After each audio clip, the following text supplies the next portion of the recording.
In today's episode, we're gonna frame a deck. My name is Andrew if you're new to the channel, and over the past couple years I've built quite a few decks, some small like this one, and some pretty large like the one that we're building today. But no matter what size deck you're building, the framing fundamentals can still be broken up into 4 major projects. In this video, you will learn how to frame a deck from start to finish, and I promise you that I have some good Easter eggs along the way. Let's get this party started with the ledger board.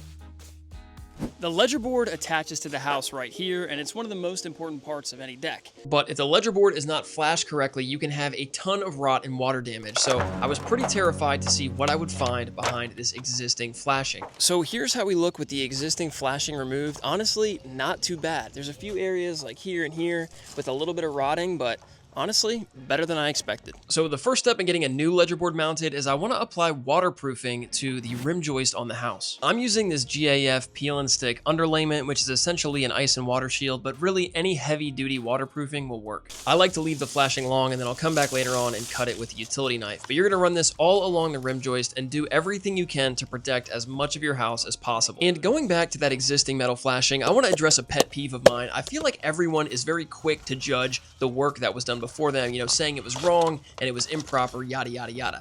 You guys know the saying that today's state of the art is tomorrow's butchery. So that flashing probably was exactly what people were doing at the time, and it seemed to work okay. To set the mounting height for my ledger board, I like to use a laser level to get that projection level across the flashing. I like to set my ledger board about 3 inches below the door threshold because I want to have 1 inch for the decking and then maybe 2 inches so water doesn't end up making its way into my house under a heavy rain. And you always want to snap a chalk line on top of the laser level because that laser level is going to run out of batteries or die or just be hard to see. Your ledger board is typically going to be a 2x8 or 2x10 piece of pressure treated lumber, and you want to make sure that you crown all of your lumber before you install it. I'll talk more about that later. I like to position the ledger board on my level line and then tack it in place with some 3-inch framing nails. Having a second set of hands really helps when setting your ledger board, and don't worry, we're going to go back with some heavy duty fasteners later on.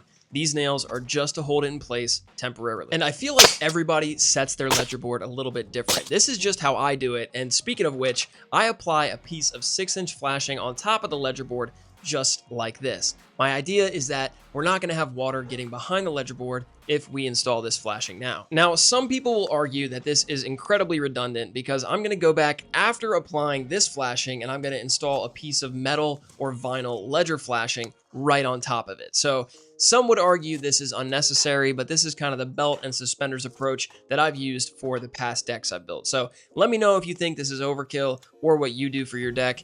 I don't know. I just feel like I'd rather be safe than sorry. I like to nail either the metal or the vinyl flashing to the house every 18 to 24 inches or so. And I wish I had vinyl flashing, but they only had metal available at my local hardware store. And if your deck is going to be longer than 8 feet, chances are you're going to have to overlap some of your ledger flashing. And for this, you want to apply some caulk to one end and then overlap it by about 4 inches. The logic here is that if any water makes its way on that ledger flashing, it won't be able to go underneath because of the caulking you put in place. And don't forget to nail the overlap. I'm using a roofing nailer for this, but a hammer and a nail will work just fine. And if you find yourself thinking, wow, must be nice to have a roofing nailer or all these tools, just know that they all have a story and a terrible project behind them because roofing is not fun, especially in 90-degree heat. I use tin snips to make any cuts or adjustments to this metal flashing. Again, I would go with vinyl if you can find it, and that way you can just use a utility knife or some regular scissors to cut it, but it's really not too bad either way. And you might be thinking, oh no, now you got the nail holes for water penetration. Well, here comes the last layer of waterproofing, which is a piece of joist tape that goes on top of all those nails.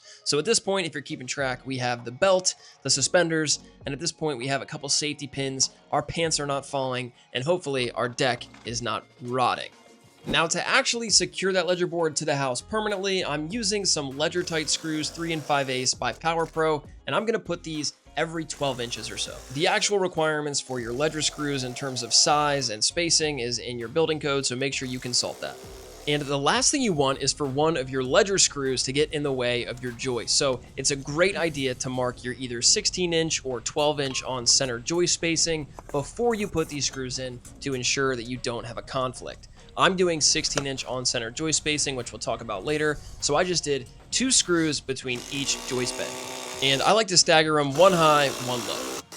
One thing I do want to mention is that some people are getting away from ledger boards and instead they're installing a second beam right up next to the house, but we're going with the old school ledger board for this deck. With the ledger board installed, let's talk about the posts and beams. In order to get the height for the posts, I like to use a laser level to project a line along the bottom of the ledger board here.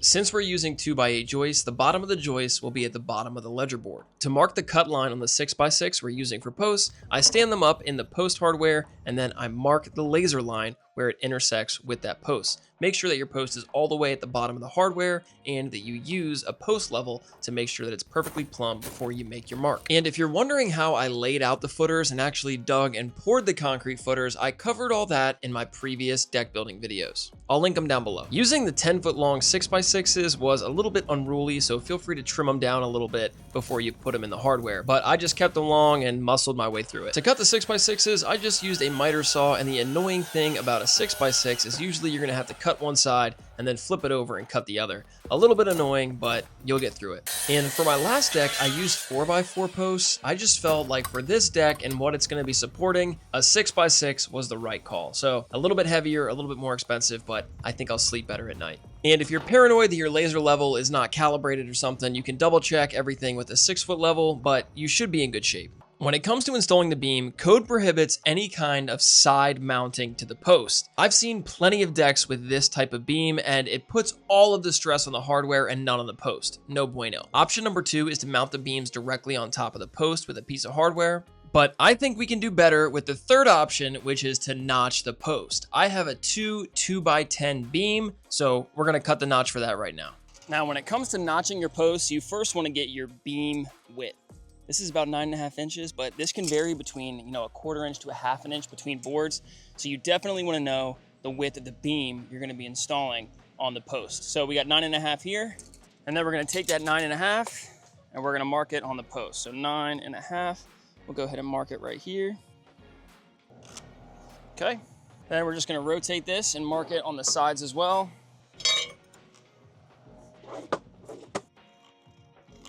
Each 2x10 should be a 1/2 inch, so your beam really should be 3 inches, but I'm gonna go 3 1/4 to make sure that we're fully nested. We'll mark 3 1/4 right here, and then we'll also mark it at the top right here.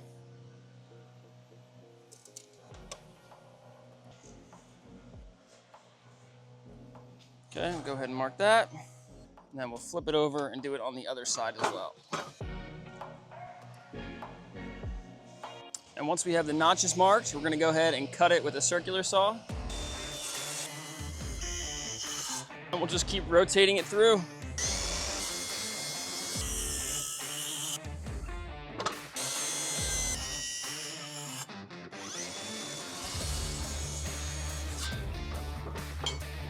And again, the annoying thing about a 6x6 is you'll probably have to use a recip saw or something to get all the way through the deep cuts, but you'll get through it eventually.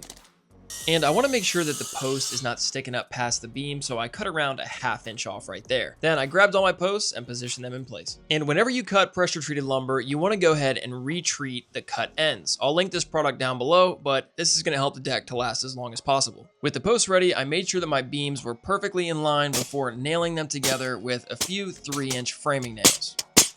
I'll screw the beams together later, but that's good enough to get it over to the posts. And I don't know if you guys have ever lifted up a 2x10x16 soaking wet piece of pressure treated lumber, but the beam, believe it or not, is twice as heavy as one of those. So a little bit brutal, but I was able to get it up there.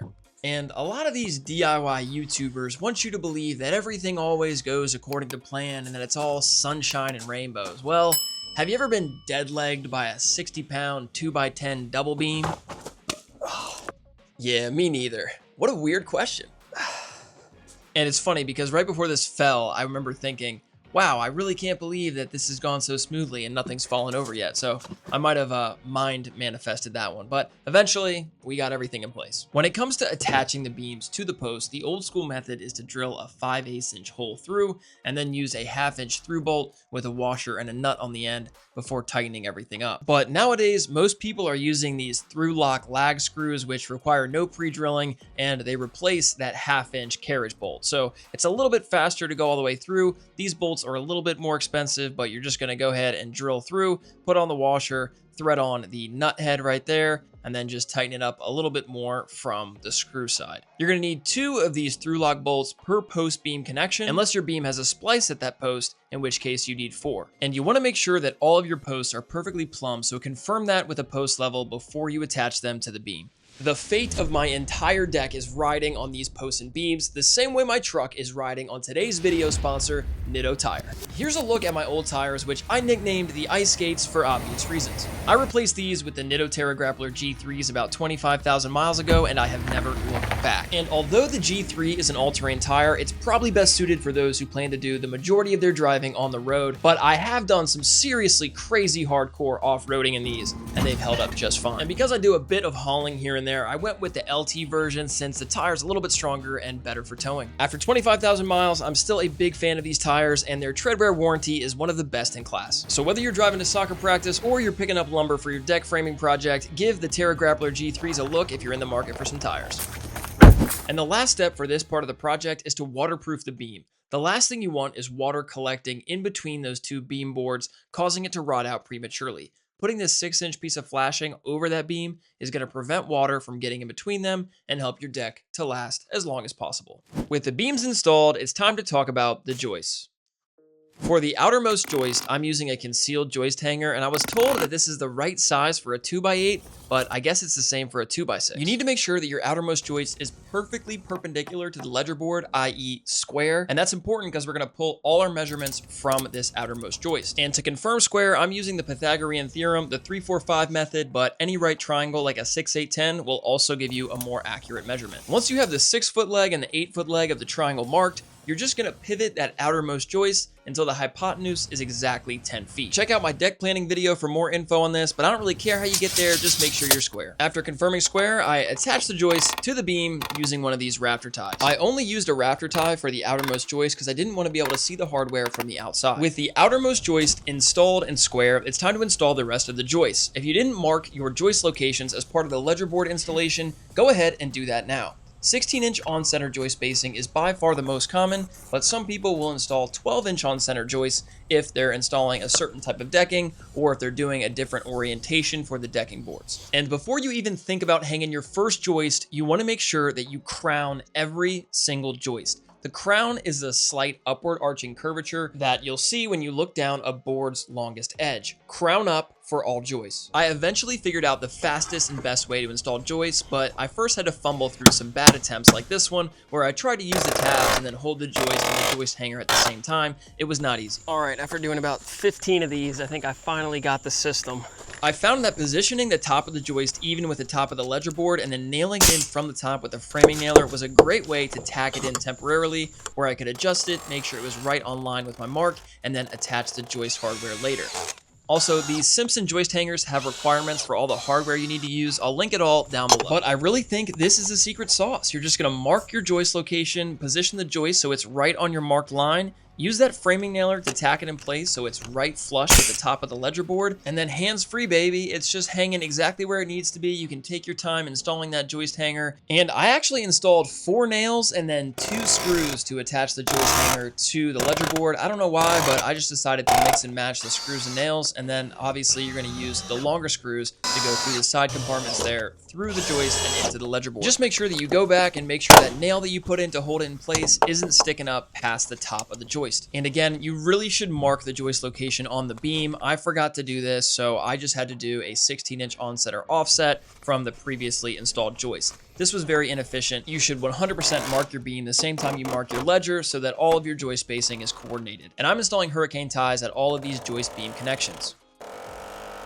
When we get to the end of the ledger board, I'm gonna do a concealed joist hanger. Just like we did for the outermost joist on the other side. So then we're gonna take our last joist and slip it in. And if you're wondering where that extra joist came from, stay tuned, I'll explain that in a little while. Also, I installed these super tall 6x6s for something that I'm pretty excited about in the future, but another little teaser, hopefully this ends up turning out pretty well. Yikes. Now, 95% of decks are just going to have one beam, but if you have a massive deck like I do and you have a multiple beam, multiple joist situation, here's how I did it. I staggered the joist so I could attach one joist to the other joist. Here it's on the inside, and to get my outermost joist, I just mounted another 2x8 to the outside of it using a laser level to make sure I was perfectly square. For the joists that are going to be sistered together, make sure you pick joists that are similar in size so that one's not sticking up past the other. And I used a couple framing nails to attach them to each other. And I also attached a joist hanger, but personally, I think this was completely unnecessary. Then I just made sure that I was maintaining the proper joist spacing and offsets before securing the joist to the remaining beams using a bunch of hurricane ties. Now, I will be the first person to admit that this deck is probably completely overbuilt. I am hopefully going to be installing a hot tub towards the back of the deck right here, which is why I have so many beams. But even with a hot tub, this is probably overkill. And don't get me wrong, I would prefer to overbuild a deck than underbuild it any day of the week, but it is a lot of extra cost and materials, and it takes a lot of time because now I'm installing 3 times as many hurricane ties, and honestly, those took the longest. The last step is to install the rim joist on the end of our other joists, but I like to put the decking boards on first. Let me explain. I like to leave my joists long until I get to the very last row. So this board right here is going to be my last row of boards, and then I'm going to have one more board that goes on the end, which is going to complete my picture frame. So what I'm going to do is I'm going to position this board in place, and I'm going to mark all of the joists so I know where this is going to end. So obviously I'm fast forwarding here to where I already installed the decking boards, but I want to mark both on the top and the sides of the joists where that last composite board is going to be. Okay, so this is the mark for the end of our last board. And because we have to attach the rim joist and I also want a 1-inch overhang, I created this jig here, which is 2.5 inches. So I'm going to position that on my initial mark right here, and then I'm going to mark the inside, and that way I know where to cut to get us exactly where we need to be. So this was the mark for the end of the board. This is where we're going to cut because we're going to have a 1.5 inch rim joist, and then I want to have a 1-inch overhang with the board over the edge of the deck. To make all ththese cuts, I'm using a circular saw, and I like to cut from up above. That way you're not really dealing with the dust in your face. With all of the joists cut to size, it's time to install the rim joist. And I like to hang up a little piece of blocking that I can use as a second set of hands to hold the rim joist in place so I can nail it to the end of the joist. And you may need to install a piece of blocking if you're going to have 2 pieces of rim joist that come together. And as with the rest of the deck, make sure that you're crowning all of your lumber and that you're treating all of your cut edges. And installing the rim joist is one of the more exciting parts of the project because you're basically at the home stretch. You can kind of get an idea of what the deck's going to look like, and I also recommend that you go back and put in a few screws. And finally, it's time to talk about the blocking and waterproofing as well as a few finishing touches. First, if you left any of your beams or your joists long, go back now and cut them off to size. And if your joist span is longer than 8 feet, it's recommended that you put in some blocking at the midpoint of your joist span to keep the joists from twisting and also so the deck functions as one complete unit. I like to stagger the blocking to make it easy to nail, but you can also toenail it in from the side. And if you're going to be installing a railing, you might want to consider installing a piece of horizontal blocking so that when you install your railing posts, you have plenty of wood and meat for the screws to grab into when you go to install them. For my previous decks, I skipped this step, and as a result, I had to install some supplemental blocking from underneath the deck to position it directly below the railing posts. This was fine, it was just kind of a pain in the butt, so I figured, hey, why not install some horizontal blocking for this deck and see if it's my new go-to going forward. And if your deck is going to be longer than 20 feet, you might want to consider installing a breaker board so that you don't have a butt joint where your 2 boards come together. We're going to talk more about the breaker board in next week's composite decking video, but you want to make sure that you put in provisions to support it during the framing stage. Here's a look at the deck with all of the blocking and breaker board supports in. Now let's make our deck last forever. And before I completely finish up with the framing, I'm going to install some joist tape here on each one of the joists. And the idea of joist tape is that it's going to help to waterproof all the joists and help them to last almost as long as the composite decking that we're going to install next. If I recall correctly, I think pressure treated lumber lasts for like 20 or 25 years. And I think most composite decking has like a warranty for like 35 years. So if this tape gives me an extra 10 years, I think I'll be pretty happy with that. And this right here is Power Pro joist tape, and I will link it down in the video description. Now, transparently, I really don't know how much this joist tape is going to help the longevity of my deck, but if you're investing all this time and money, I feel like you should just invest a little bit extra to try to make your deck last as long as possible. And if there are any deck builders watching this video, let me know your opinions on joist tape. Do you think it's worth it to actually install, or is it all hype? And if you installed any blocking or breaker board supports, make sure you waterproof all that as well, because these are probably even more important than your joists in terms of waterproofing all of those openings. Now, let's take a quick reminder look at where this project started And here is a look at the fully framed deck. In these flyovers, you'll notice that the rim joist is missing because I installed that after the composite decking, which I'm going to show you how to install in the next video. At this point, I've installed 3 composite decks, and I think I've finally figured out the fastest and the most efficient way to install composite decking, and I can't wait to show you in next week's episode. If you enjoyed this video, please drop a like down below, consider subscribing if you like DIY content, and hit that notification bell so you get notified when I drop the next video in this series. Thanks for watching, and God bless.